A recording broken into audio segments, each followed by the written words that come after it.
Hello, ഇന്നത്തെ കഥയിലേക്ക് എല്ലാവർക്കും സ്വാഗതം. ചാനൽ ആദ്യമായിട്ട് കാണുന്നവരാണെങ്കിൽ ഒന്ന് സബ്സ്ക്രൈബ് ചെയ്തിട്ട് ലൈക്ക് ചെയ്യണേ.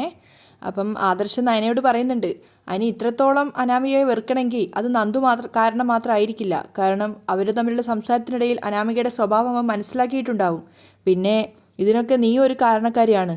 ഇതിനിടെ നീ തന്നെയാണ് നിനക്ക് നന്ദുവിനെക്കുറിച്ചുള്ള കാര്യങ്ങൾ അറിയായിരുന്നെങ്കിൽ എന്നോട് പറയായിരുന്നു. നയന ഒന്നും മിണ്ടാതെ കേട്ട് നിൽക്കുകയാണ്. ആദർശ് അവിടുന്ന് പോയിട്ട് വീണ്ടും തിരിച്ചു വന്നിട്ട് അവൻ പറയുന്നുണ്ട്, പക്ഷേ നന്ദുവിന് ഞാൻ കൊടുത്ത വാക്ക് ഉറപ്പാണ്. ഇനി അവൾക്ക് എന്ത് ജീവിതത്തിൽ പ്രശ്നങ്ങളുണ്ടായാലും ഒരേട്ടനെന്ന നിലയ്ക്ക് അവൾക്ക് എന്നോട് അത് തുറന്നു പറയാം. നീയും അത് പറയണം. അത് നീ അവളോട് പറഞ്ഞ് മനസ്സിലാക്കുകയും വേണം. അതേസമയം അനി വാങ്ങിച്ചു കൊടുത്ത് സാരി എടുത്ത് നിൽക്കുകയാണ് നന്ദു. ആ സമയത്ത് അവളുടെ കണ്ണ് നിറയുന്നുണ്ടായിരുന്നു. ഞാൻ വാങ്ങിച്ചാൽ പോലും എനിക്ക് ഇത്രയും പെർഫെക്റ്റ് മാച്ചായിട്ടുള്ളൊരു സാരി എനിക്ക് വാങ്ങിക്കാൻ പറ്റില്ല. മാത്രമല്ല, ഞാൻ ജീവിതത്തിൽ ആദ്യമായിട്ട് കൊടുക്കുന്ന സാരി എനിക്ക് അനി വാങ്ങിത്തന്ന സാരിയാണ്. അവളുടെ കണ്ണ് നിറഞ്ഞൊഴുകുന്നുണ്ടായിരുന്നു. നയന വെറ്റിലേയും തട്ടും കൊണ്ടുവെക്കുമ്പോഴാണ് റെഡിയായിട്ട് കനകയും ഗോവിന്ദനും അങ്ങോട്ടേക്ക് വരുന്നത്. ആ സമയത്ത് നയന പറയുന്നുണ്ട്, നന്ദുവിൻ്റെയും അനിയുടെയും കാര്യം ഇന്നലെ രാത്രി ആദർശേട്ടനും അറിഞ്ഞു. ആ സമയത്ത് ഗോവിന്ദൻ ചോദിക്കുന്നുണ്ട്, എന്തിനാ ആദർശ് മോനോട് ഈ സമയത്ത് പറഞ്ഞത്? ഞാൻ മനഃപൂർവ്വം പറഞ്ഞതല്ല, അങ്ങനെയുള്ള ചില സംഭവങ്ങളൊക്കെ ഉണ്ടായി.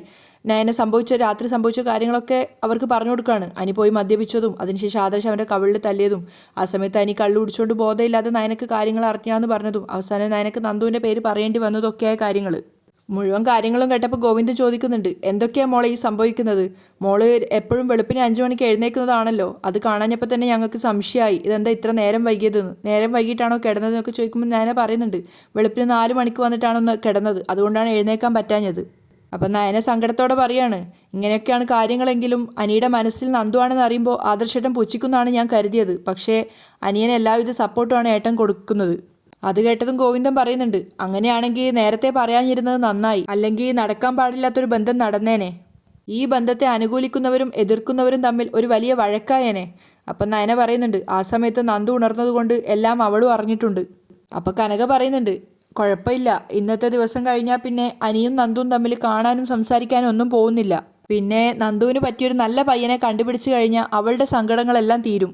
അങ്ങനെ ഗോവിന്ദനും കനകയും കൂടെ നേരെ നന്ദുവിൻ്റെ അരികിലേക്ക് പോവാണ്. ആ സമയത്ത് ഡ്രസ്സൊക്കെ മാറിയിട്ട് സങ്കടത്തോടെ ഇരിക്കുകയാണ് നന്ദു. പക്ഷെ നന്ദുവിനെ കണ്ടതും കനകയ്ക്ക് ഒത്തിരി സന്തോഷമാവാണ്. ആഹാ, നോക്ക് ഗോവിന്ദേട്ടാ, നമ്മുടെ നന്ദു സാരിയൊക്കെ ഉടുത്തു. അപ്പോഴും നന്ദു സങ്കടത്തോടു കൂടി തന്നെയാണ് ഉള്ളത്. അപ്പം ഗോവിന്ദൻ പറയുന്നുണ്ട്, നന്നായിട്ടുണ്ട്, മോക്ക് സാരി നന്നായിട്ട് ചേരുന്നുണ്ട്. അത് കേട്ട് പുഞ്ചിരിച്ചുകൊണ്ട് കനകയും പറയാണ്, അല്ലെങ്കിൽ തന്നെ ഇപ്പം സാരിയൊക്കെ ഉടുക്കാനുള്ള പ്രായമൊക്കെ ആയല്ലോ. അപ്പോൾ ഗോവിന്ദനും പറയാണ്, സാരി ഉടുക്കേണ്ട പ്രായമൊക്കെ എന്നേ കഴിഞ്ഞു, മോളത് വേണ്ടെന്ന് വെച്ച് നടക്കുമല്ലായിരുന്നോ? അതൊന്നും നന്ദുവിന് സന്തോഷിപ്പിക്കുന്നില്ല എന്ന് മനസ്സിലാക്കിയപ്പോൾ കനക പറയുന്നുണ്ട്, ആദർശ് മോൻ ഇന്നലെ എല്ലാം അറിഞ്ഞു അല്ലേ മോളെ? അപ്പോൾ ഗോവിന്ദൻ ഉപദേശിക്കുന്നുണ്ട്, ഇനിയിപ്പോൾ അതേ പറ്റിയൊന്നും ചിന്തിക്കണ്ട. നയന ആത്മാർത്ഥമായിട്ടാ മോളെ സ്നേഹിക്കുന്നത്. അതുപോലെ തന്നെയാ ആദർശിൻ്റെ കാര്യവും. ആദർശ് അനിയെ ആത്മാർത്ഥമായിട്ട് സ്നേഹിക്കുന്നുണ്ട്, ഒരുപക്ഷെ അയാളെക്കാളും കൂടുതൽ. അങ്ങനെയുള്ളപ്പോൾ അനിയൻ്റെ ഭാഗത്തു നിന്നാണ് ഏട്ടൻ ചിന്തിച്ചത് എന്ന് വെച്ച് നമ്മൾ അതിനെ അനുകൂലിച്ചുകൂടാ. നമ്മൾക്ക് അർഹതയില്ലാത്തത് നമ്മൾ വേണമെന്ന് വാശി പിടിക്കരുത്. ഒരു സമയത്ത് ഇവളും നവ്യയും അങ്ങനെയാണ് സഞ്ചരിച്ചത്. കനകയെക്കുറിച്ചാണ് പറയുന്നത്. കോടീശ്വരന്മാരെ തേടി, അത് അവസാനം എവിടെയാണ് കൊണ്ട് എത്തിച്ചത്? അത് കേട്ട് കനകയും കുറ്റബോധത്തോടെ പറയാണ്, ശരിയാ മോളെ, ഇതിനൊക്കെ വളമിട്ടത് ഈ അമ്മയാ. ഇന്ന് അമ്മയ്ക്ക് അതിനെല്ലാം ഒരുപാട് കുറ്റബോധമുണ്ട്. ഇവിടെയുള്ള പലരുടെയും മുന്നിൽ ചൂളി നിൽക്കുന്നുണ്ടെങ്കിൽ അതിനെല്ലാം കാരണം എൻ്റെയും നവ്യമോളുടെയും അത്യാഗ്രഹം തന്നെയാ. അതിന് ബലിയാടായത് പാവം നയനമോളും. അത് കഴിഞ്ഞപ്പോൾ ഗോവിന്ദൻ നന്ദുവിനോട് പറയുന്നുണ്ട്, മോളുടെ മുന്നിൽ നല്ലൊരു ജീവിതമുണ്ട് മോളെ. മോളുടെ നയനേച്ചി പറയുന്നത് പോലെ, ഞങ്ങൾ പറയുന്നത് പോലെ, മോൾ കയറി ചെല്ലുന്ന വീട്ടിൽ മോളൊരു പുറമ്പോക്കാവാൻ പാടില്ല. ഇപ്പം തന്നെ ഇവിടെ നയനമോളുടെ അമ്മായിയമ്മ പറയുന്നത് മോള് കേട്ടില്ലേ? ഇന്നത്തെ ദിവസം ഇവിടേക്ക് വരാൻ പോകുന്നതാണ് ഈ വീട്ടിലെ ആദ്യത്തെ മരുമോളെന്ന്. അതായത് മോളുടെ 2 ചേച്ചിമാരും ഈ വീട്ടിൽ പാഴാണെന്ന്. ഇനി അങ്ങനെ ഒരു വീട്ടിലേക്ക് നമ്മളെ പൊന്നുകൊണ്ട് മൂടാന്ന് പറഞ്ഞാലും പിന്നീട് നമ്മൾ പോവാൻ പാടില്ല. അപ്പോൾ സങ്കടത്തോടെ തന്നെ നന്ദു പറയുന്നുണ്ട്, ഞാൻ എൻ്റെ മനസ്സിനെ പാകപ്പെടുത്തി കഴിഞ്ഞു വച്ചാ ഇനി ആർക്കും ഞാനൊരു ശല്യമാവില്ല. ആ സമയത്ത് കനക പറയാണ്, ദേ ഞങ്ങൾ അനിക്കുള്ള പ്രസൻറ്റ് കൊടുക്കാൻ പോവാ, മോളൂടെ വാ, നമുക്ക് ഒരുമിച്ച് കൊടുക്കാം. ഇല്ല അമ്മേ, ഞാനിനി അനിയുടെ അടുത്തേക്ക് വരില്ല. ഇപ്പം തന്നെ അവൻ്റെ അടുത്തേക്ക് വന്നതിന് അവൻ്റെ അമ്മ ഒരുപാട് എന്നെ വഴക്ക് പറഞ്ഞു കഴിഞ്ഞു.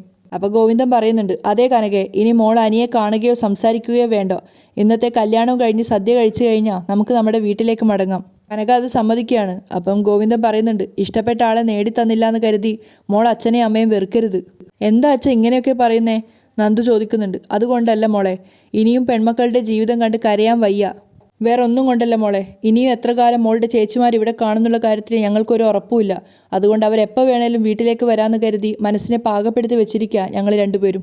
ഇനി അങ്ങനെ ഒരു ഗതികേട് എൻ്റെ 3ാമത്തെ മകൾക്കും ഉണ്ടാവരുത്. അയാൾ സങ്കടത്തോടെയാണ് അവിടുന്ന് പോകുന്നത്. അവർ രണ്ടുപേരും നേരെ പോയത് അനിയുടെ അരികിലേക്കാണ്. അതേസമയം ഒട്ടും താല്പര്യമില്ലാത്ത ദേഷ്യ മനസ്സുമായിട്ടാണ് അനി ഇരിക്കുന്നത്. കൂടെ തന്നെ രാകേഷും വിഘ്നേഷും ഉണ്ട്. അപ്പം രാകേഷ് പറയുന്നുണ്ട്, അല്ലയാ ഞങ്ങൾ ഓഡിറ്റോറിയത്തിൽ കാണും, ഇനിയും ഇവിടെ ഇരുന്ന് കഴിഞ്ഞാൽ ശരിയാവില്ല. ആ സമയത്താണ് ഗോവിന്ദനും കനകയും അങ്ങോട്ടേക്ക് കയറി വരുന്നത്. അപ്പോൾ ഗോവിന്ദൻ ചോദിക്കുന്നുണ്ട് അനിയോട്, ഇന്നലെ ആരും അറിയാതെ പലതും നടന്നല്ലേ? അപ്പോൾ ദേഷ്യത്തോടെ കനക രാകേഷിനെയും വിഘ്നേഷിനെയും നോക്കുകയാണ്. നയനമോളെല്ലാം പറഞ്ഞു കനക പറയുന്നുണ്ട്. അപ്പോൾ പെട്ടെന്ന് തന്നെ അനി പറയാണ്, അല്ല അതിന് ഇവരുടെ ഭാഗത്ത് ഒരു തെറ്റുമില്ല. എന്നാലും ഇന്ന് കല്യാണമായിട്ട് ഏട്ടനെ ഒരുപാട് വിഷമിപ്പിച്ചു അനിയൻ അല്ലേ? കനക ചോദിക്കുകയാണ്. അപ്പോഴേക്കും രാകേഷ് വിഘ്നേഷും അവിടെ നിന്ന് ഇറങ്ങി പോകുന്നുണ്ട്. ആ സമയത്ത് അനി പറയുന്നുണ്ട്, അതിനേക്കാളും വലിയ വിഷമത്തിലാണ് ഞാൻ. അപ്പം ഗോവിന്ദൻ പറയാണ്, നടക്കേണ്ട ബന്ധം ഇന്ന് നടക്കുന്നത്. അതിനിടയിൽ ബന്ധുക്കൾ തമ്മിൽ പരസ്പരം കലഹിക്കാതിരിക്കാൻ ശ്രദ്ധിക്കേണ്ടത് ഇനി മോനാണ്. അപ്പോഴേക്കും കനക പറയുന്നുണ്ട്, അനിമോന് ഞങ്ങളൊരു സമ്മാനമായിട്ടാണ് വന്നിരിക്കുന്നത്, ആ കൈയൊന്ന് കാണിച്ചേ. എന്നിട്ട് അവർ കൊണ്ടുവന്ന ആ വാച്ച്, ബ്രേസ്ലെറ്റിൻ്റെ വാച്ച് അനിയുടെ കയ്യിൽ കെട്ടിക്കൊടുക്കുകയാണ്. ആ സമയത്ത് അനി പറയുന്നുണ്ട്, എന്തിനാ ആൻറ്റി പണയില്ലാത്ത സമയത്ത് ഇങ്ങനെയൊക്കെ വാങ്ങിക്കാൻ നിന്നത്? അത് സാരില്ല, എൻ്റെ 2 പെൺമക്കളെ അയച്ച വീടായത്. അവരുടെ അനിയൻ്റെ കല്യാണത്തിന് ഞങ്ങളെ കൊണ്ടാവുന്നത് പോലെ ഞങ്ങളും എന്തെങ്കിലും സമ്മാനം തരണ്ടേ? അത് കേട്ടുകൊണ്ടാണ് ദേവയാനിയും ജലജ അങ്ങോട്ടേക്ക് കയറി വരുന്നത്. ഇത് തന്നെ ഒരുപാട് കുറഞ്ഞു പോയെന്ന് എനിക്കറിയാം, എങ്കിലും അതിനുള്ള സ്ഥിതിയെ ഞങ്ങൾക്കുള്ളൂ. കനക സങ്കടത്തോടെ പറയാണ്. അപ്പോൾ ദേവയാനി പരിഹസിക്കുന്നുണ്ട്, ആഹാ ഞങ്ങളുടെ പയ്യന് പ്രസൻറ്റേഷനൊക്കെ കൊടുക്കുവാണോ? അപ്പോൾ ജലജ പറയാണ്, ആരും കാണാതെ കൊടുത്തതാ, കാണിക്കാൻ പറ്റിയ ഉരുപ്പടിയല്ലല്ലോ. അപ്പോൾ ഗോവിന്ദൻ പറയുന്നുണ്ട്, ഞങ്ങളുടെ സ്ഥിതിക്കനുസരിച്ച് ഒരു സമ്മാനം കൊടുത്തൂന്നേ ഉള്ളൂ. അതെന്തിനാ അവൻ്റെ കയ്യിൽ കെട്ടിക്കൊടുത്തത്? സ്വർണ്ണ ചെയിനാ, പക്ഷേ 1 പവൻ തികച്ച് കാണത്തില്ല. ദേവയാനി കളിയാക്കുകയാണ്. അപ്പം ഗോവിന്ദൻ പറയുന്നുണ്ട്, അല്ല 2 പവനുണ്ട്. അപ്പോൾ ജലജ പരിഹസിക്കുകയാണ്, ആ സ്വർണ്ണമാണോ ഇനി എന്നെനി ഉരച്ചു നോക്കണം. അപ്പോൾ കനക പറയുന്നുണ്ട്, സ്വർണ്ണത്തിനെ കൊണ്ട് കളിക്കുന്നവരാ മൂർത്തീസ് ജ്വല്ലറിയിലുള്ളവർ, അതുകൊണ്ട് ഈ വീട്ടിലുള്ളവർക്ക് സ്വർണം കണ്ടാൽ തിരിച്ചറിയാൻ പറ്റും. അതുകൊണ്ട് പിന്നെ ഉരച്ചു നോക്കേണ്ട കാര്യമില്ലെന്ന വിശ്വാസം. അപ്പം അനി പറയുന്നുണ്ട്, എന്തായാലും വല്യമ്മേ, നയനേടത്തിയുടെ അച്ഛനും അമ്മയും അവരെനിക്ക് എന്തു തന്നാലും അതെനിക്ക് സന്തോഷം തന്നെയാ. പിന്നെ സ്വർണം വാങ്ങി പൈസ കളയേണ്ട കാര്യമില്ലായിരുന്നു. നിങ്ങളുടെ അവസ്ഥയൊക്കെ എനിക്കറിയാലോ. അപ്പം ദേവയാനി പരിഹസിക്കുകയാണ്, പിന്നെ എന്തിനാടാ അങ്ങനെയുള്ളവർ സ്വർണം വാങ്ങി ഇങ്ങോട്ടേക്ക് വന്നത്? എന്തെങ്കിലും കൊടുത്തു എന്ന് മറ്റുള്ളവരെ ബോധ്യപ്പെടുത്താനാണോ? നിങ്ങളുടെ മക്കൾ വന്നതുപോലെയല്ല ഇന്നൊരു പെങ്കൊച്ച് ഇങ്ങോട്ടേക്ക് വരാൻ പോകുന്നത്. പൊന്നുകൊണ്ട് മൂടിയാ അവളുടെ അച്ഛനും അമ്മയും അവളെ ഇങ്ങോട്ടേക്ക് പറഞ്ഞു വിടുന്നത്. അപ്പോൾ ജലജ പറയുന്നുണ്ട്, അത് മാത്രമാണോ? വളഞ്ഞ വഴിയിലൂടെയല്ല ആ കൊച്ചി ഇങ്ങോട്ടേക്ക് വരുന്നത്, നേരായ മാർഗത്തിലൂടെയാ. അപ്പോൾ ദേവയാനി പറയാണ്, അങ്ങനെ നേരായ മാർഗത്തിലൂടെ വരുന്നത് കൊണ്ടാണ് അവളെ ഞങ്ങൾ മരുമകളായി കാണുന്നത്. അല്ല ഇനി ഒരുത്തി ഇവിടെ കിടന്ന് കറങ്ങുന്നുണ്ടല്ലോ, അവളെ ആരുടെ തലയിൽ കെട്ടിവെക്കാനാ പ്ലാൻ? കനക എന്തോ പറയാൻ ഒരുങ്ങിയതും ഗോവിന്ദൻ തടയുകയാണ്. അവർ പറയുന്നുണ്ട്, കനകേ വേണ്ട. എന്നിട്ട് ഗോവിന്ദൻ ദേവയാനോട് പറയാണ്, അറിഞ്ഞുകൊണ്ട് ആരെയും ചതിക്കണമെന്ന് ഞാൻ കരുതിയിട്ടില്ല. അത് കേട്ടതും ദേഷ്യത്തോടെ ജലജ പറയുന്നുണ്ട്, ഓ പള്ളിയിലച്ഛൻ സുവിശേഷം തുടങ്ങി. എന്തായാലും കല്യാണവും കണ്ട് സദ്യയും കഴിച്ച് പോവാൻ നോക്ക്. 2 ആളും പോകുമ്പോൾ 2 മക്കളെയും കൊണ്ടുപോയാൽ അത്രയും നല്ലത്. അപ്പോൾ ദേവയാനിയും പറയുന്നുണ്ട്, അതെ അച്ഛൻ്റെ അമ്മയുടെയും തണലിൽ 2 പേർക്കും ഒരുപാട് കാലം ഇവിടെ കഴിയാൻ പറ്റില്ലല്ലോ. എൻ്റെ മരുമകളായി വരുന്നവളെ മകളെപ്പോലെ സ്നേഹിച്ച് ജീവിക്കണമെന്ന് കരുതി ജീവിച്ചൊരമ്മയാ ഞാൻ. അതിന് കഴിഞ്ഞില്ല. ഇനി എൻ്റെ മരുമകൾക്കായി കരുതി വെച്ചിരുന്ന സ്നേഹം ഇവൻ്റെ ഭാര്യയ്ക്ക് കൊടുക്കണം. അവളുടെ ദാസ്യപ്പണി ചെയ്താൽ മതി നിങ്ങളുടെ 2 മക്കളും. കനകയും ഗോവിന്ദനും ഇങ്ങനെ ടെൻഷൻ അടിച്ച് വിഷമത്തോടെ നിൽക്കുകയാണ്. ആ സമയത്ത് അവർ 2 പേരും ദേഷ്യത്തോടെ പുറത്തിറങ്ങി പോകുന്നുണ്ട്. അപ്പം അനി പറയാണ്, ആൻറ്റി ഇതൊന്നും കേട്ട് ടെൻഷൻ അടിക്കണ്ട. മാലാഖയാണെന്നും പറഞ്ഞ് കൂട്ടിക്കൊണ്ട് വരാൻ പോകുന്നത് അത്ര നല്ല സ്വഭാവമുള്ള പെൺകുട്ടിയൊന്നുമല്ല. അപ്പോൾ ഗോവിന്ദൻ പറയാണ്, അങ്ങനെയൊന്നും പറയേണ്ട മോനെ, മോൻ്റെ സ്വഭാവം വളരെ നല്ലതാ. അങ്ങനെയുള്ളപ്പോൾ മോൻ്റെ ദാമ്പത്യ ജീവിതം പരാജയപ്പെടുകയൊന്നുമില്ല. ആരൊക്കെ എന്തൊക്കെ പറഞ്ഞാലും ശരി, ഞങ്ങളുടെ പ്രാർത്ഥന എപ്പോഴും മോൻ്റെ ഒപ്പം ഉണ്ടാവും. അവർ 2 പേരും അനിയോട് യാത്ര ചോദിച്ച് അവിടുന്ന് പോവുകയാണ്. അതേസമയം 3 പേരും ഹാളിൽ നിൽക്കുന്നുണ്ട്, ജലജയും ദേവയാനിയും ജാനകിയും. അപ്പോൾ ജാനകിയോട് ദേവയാനി പറയാണ്, ജാനകി നല്ലൊരു ഭാഗ്യമുള്ള അമ്മായി അമ്മയാ, നീ ആഗ്രഹിച്ചതുപോലൊരു മരുമകളെ നിനക്ക് കിട്ടി. അത് കേട്ട് ജാനകിയും പുഞ്ചിരിക്കുകയാണ്. അപ്പോഴേക്കും മുത്തശ്ശി അങ്ങോട്ടേക്ക് വരുന്നുണ്ട്. അന്നപ്പോഴാണ് ജലജ പറയുന്നത്, അത് ശരിയാ, 2 പാഴുകളുടെ അമ്മായി അമ്മയാവേണ്ട ദുർഗതി ഞങ്ങൾക്കും ഉണ്ടായി. അത് കേട്ട് മുത്തശ്ശി പറയുന്നുണ്ട്, നീയൊക്കെ എന്താ അങ്ങനെ പറഞ്ഞത്? നിൻ്റെയൊക്കെ സ്വഭാവം അനുസരിച്ച് ഇതിനേക്കാളും നല്ല മരുമക്കളെ എവിടുന്ന് കിട്ടാനാ? അപ്പോൾ ദേവയാനി ചോദിക്കുന്നുണ്ട്, ഞങ്ങളുടെ സ്വഭാവം അത്രയ്ക്ക് മോശമാണോ അമ്മേ? നയനമോൾ ഇവിടെ വരുന്നത് വരെ നിന്റെ സ്വഭാവത്തിന് ഒരു കുഴപ്പവും ഉണ്ടായിരുന്നില്ല. മുത്തശ്ശി പറയാണ്, ഇവൾക്കായിരുന്നു അല്ലറ ചില്ലറ കുഴപ്പം. ജലജയെ ചൂണ്ടിക്കൊണ്ട് പറയാണ്, പക്ഷേ നയനമോൾ ഇവിടെ കാലെടുത്ത് വെച്ചതിന് ശേഷം നിന്റെ സ്വഭാവത്തിൽ നല്ല മാറ്റമുണ്ട്. അത് കേട്ട് ദേവയാനി പറയുന്നുണ്ട്, അങ്ങനെയുള്ളപ്പോൾ എൻ്റെ സ്വഭാവത്തിനല്ല കുഴപ്പം, കയറി വന്ന മരുമകൾക്കാ കുഴപ്പം. അത് കേട്ട് മുത്തശ്ശി പറയാണ്, അങ്ങനെ നീ മാറാനും മാത്രമുള്ളൊരു മോശ സ്വഭാവം നയനമോൾക്കുണ്ടെങ്കിലല്ലേ നയനമോളെ പഴിക്കാൻ പറ്റൂ. ഇതൊക്കെ കേട്ടുകൊണ്ടാണ് അജയനും ജയനും അങ്ങോട്ടേക്ക് വരുന്നത്. അയാൾ പറയുന്നുണ്ട്, ഇന്നത്തെ ദിവസമെങ്കിലും ഇത്തരം സംസാരങ്ങളൊന്നും നിർത്തണേ. അപ്പോഴേക്കും ആദർശും നയനയും വരികയാണ്. എന്നിട്ട് ദേവയാനിയോട് ജയൻ പറയുന്നുണ്ട്, വലിയ കാര്യത്തിൽ അനാമിക മോൾക്ക് കൊടുക്കാനാണെന്നും പറഞ്ഞൊരു മാലയുടെ ഡിസൈൻ എന്നെ കാണിച്ചു. അത് ഡിസൈൻ ചെയ്തത് പോലും നയനമോളാ. അത് കൊള്ളില്ലെന്ന് നീ പറയില്ലല്ലോ ദേവയാനി. അത് കേട്ട് ശബ്ദം താഴ്ത്തി ജാനകി ചോദിക്കുന്നുണ്ട്, മറ്റൊരു ഡിസൈനും ഏട്ടത്തിക്ക് കിട്ടിയില്ലേ ഏട്ടത്തി? അപ്പോൾ അജയൻ പറയാണ്, ജുവല്ലറിയിലുള്ള ഏറ്റവും നല്ല ഡിസൈനല്ലേ വാങ്ങിക്കാൻ പറ്റൂ. അപ്പോൾ ആദർശ് പറയുന്നുണ്ട്, അമ്മ ഏറ്റവും നല്ല ഡിസൈൻ ഏതാണെന്ന് ചോദിച്ചപ്പോൾ ഞാൻ തന്നെയാ ആ മാല അമ്മയെ കാണിച്ചത്. അത് കേട്ട് ദേവയാനി പറയാണ്, അതെ നീ തന്നെയാ അങ്ങനെ ഒരു ചതി ചെയ്തത്.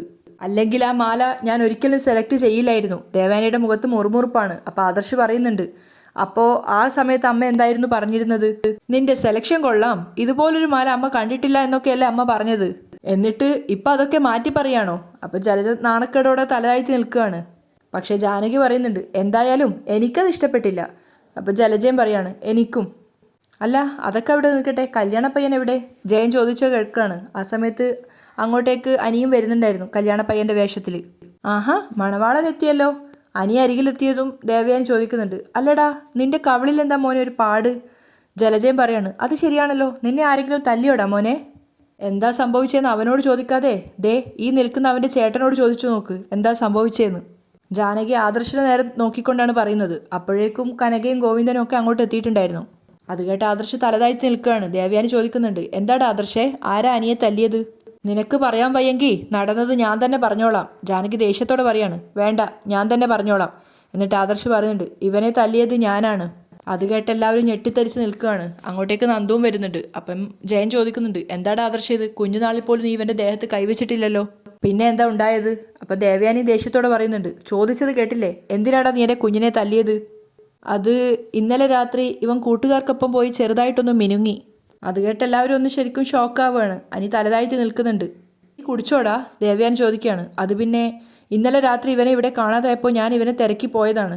അപ്പോൾ ഇവൻ മദ്യപിച്ചിട്ടുണ്ടെന്ന് എനിക്ക് മനസ്സിലായി. അത് എനിക്ക് ഇഷ്ടപ്പെട്ടിട്ടില്ല. ആ സമയത്ത് ഞാൻ തല്ലിപ്പോയതാ. അതിലൊരു തെറ്റുമില്ല. ആ സമയത്ത് ഇവന് മദ്യപിക്കേണ്ട ഒരു കാര്യമില്ലായിരുന്നു. അജയൻ പറയുന്നുണ്ട്. പ്രത്യേകിച്ച് ഇന്ന് കല്യാണ ദിവസമായിട്ട്. അങ്ങനെയുള്ളപ്പോൾ ഞാനാണെങ്കിലും ഇവനെ തല്ലും. പക്ഷേ ജയൻ പറയുന്നത് വേറൊരു നിലപാടാണ്. കൂട്ടുകാരുടെ സന്തോഷത്തിന് വേണ്ടി അവർ നിർബന്ധിക്കുമ്പോൾ ഒന്ന് മദ്യപിച്ചെന്ന് കരുതി അതിന് തല്ലേണ്ട കാര്യമൊന്നുമില്ലായിരുന്നു. പക്ഷേ ദേവയാനി പറയുന്നുണ്ട്, മദ്യപാനെ ഒരിക്കലും ഒരു നല്ല ശീലമല്ല. അതിനൊരു ശിക്ഷ കൊടുത്തതിലൊരു തെറ്റുമില്ല. പക്ഷേ അത് ഇന്നത്തെ ദിവസം കൊടുക്കേണ്ടായിരുന്നു. കാരണം ഇന്ന് കല്യാണത്തിൻ്റെ ദിവസമല്ലേ. കാണുന്നവരൊക്കെ ചോദിക്കും മുഖത്തെ കവിളത്തെ പാടെന്താണെന്ന്. ആ സമയത്ത് എല്ലാവരോടും മദ്യപിച്ചതിന് തല്ലിയതാണെന്ന് പറയാൻ പറ്റുമോ?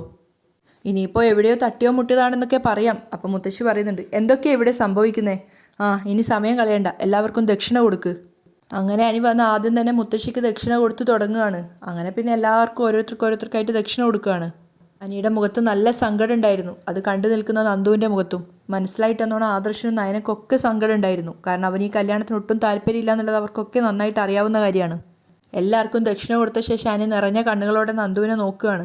നന്ദുവിൻ്റെയും കണ്ണ് നിറഞ്ഞിട്ടുണ്ടായിരുന്നു. അത് കണ്ടിട്ട് ജാനകി പറയാണ്, പുറപ്പെടാം. അങ്ങനെ എല്ലാവരും ഇറങ്ങുന്നുണ്ട്. നയന മാത്രം അവിടെ നിൽക്കുകയാണ്. ആ സമയത്ത് നന്ദു അങ്ങോട്ടേക്ക് നയനക്കരികിലേ വരുന്നുണ്ട്. പക്ഷേ കനകയും ഗോവിന്ദനും പോയിട്ടില്ല, മക്കൾ രണ്ടുപേരും അവിടെ ഉള്ളതുകൊണ്ട്. ആ സമയത്ത് നയന നന്ദുവിനോട് പറയാണ്, നീ വിഷമിക്കണ്ട മോളെ, നിനക്ക് ഇതിനേക്കാളും നല്ലൊരു ബന്ധം കിട്ടും. ഇവിടുത്തെ ദുഷ്ടക്കൂട്ടങ്ങളുടെ നടുവിലേക്ക് ഒരു കണക്കിന് വരാതിരിക്കുന്നതാ നല്ലത്. ആ സമയത്ത് നന്ദുവിൻ്റെ കണ്ണുകൾ നിറഞ്ഞിട്ടാണ് ഉണ്ടായിരുന്നത്. അവിടെയാണ് ഇന്നത്തെ എപ്പിസോഡ് വൈൻഡപ്പ് ചെയ്യുന്നത്.